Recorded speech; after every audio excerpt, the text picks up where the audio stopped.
Apa makna sebenarnya dari ihdinas siratal mustaqim? Taib. Ihdinas siratal mustaqim.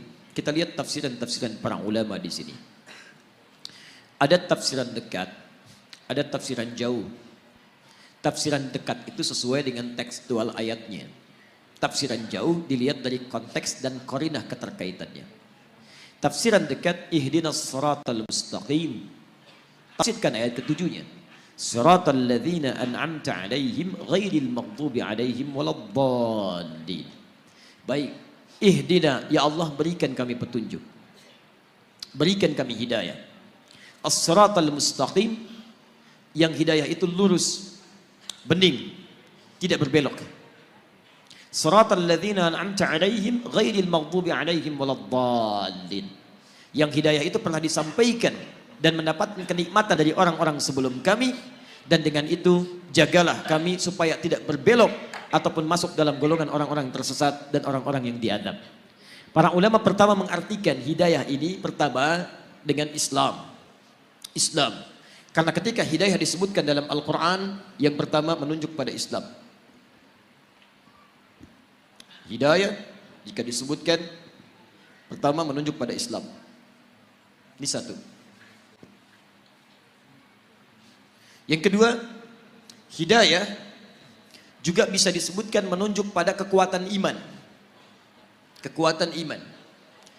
Kalau yang ini belum masuk Islam, maka jadi Islam. Seperti tadi Musa diutus pada Fir'aun, seperti Muhammad SAW diutus pada umat manusia. Kalau yang ini sudah muslim tapi ditambah keimanannya. Contohnya Quran surah ke-18 ayat ke-13, paling kiri di pertengahan. Antum pernah dengar Ashabul Kahfi? Sudah beriman belum? Sudah. Lihat ayatnya. Innahum fityatun amanu bi rabbihim. Mereka itu para pemuda yang sudah beriman kepada Rabbnya. Imannya sudah ada. Ketika imannya dijaga dan terus mendekat kepada Allah, wazidnahum huda, kami tambahkan hidayah.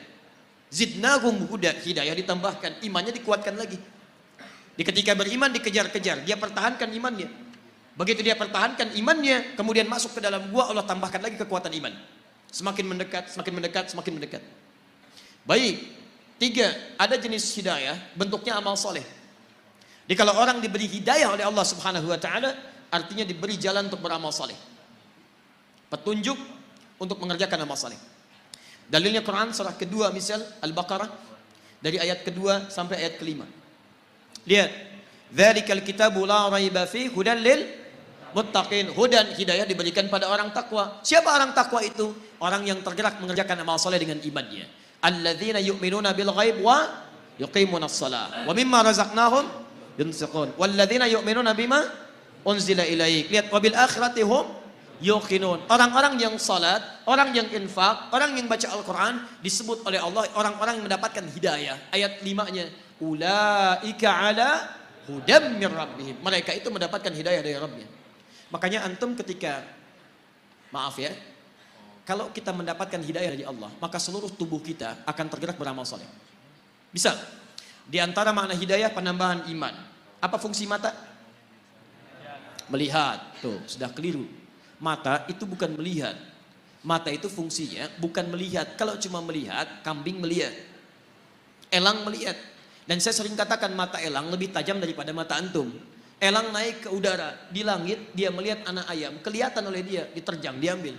Antum naik pesawat ke udara, anak antum gak kelihatan di bumi.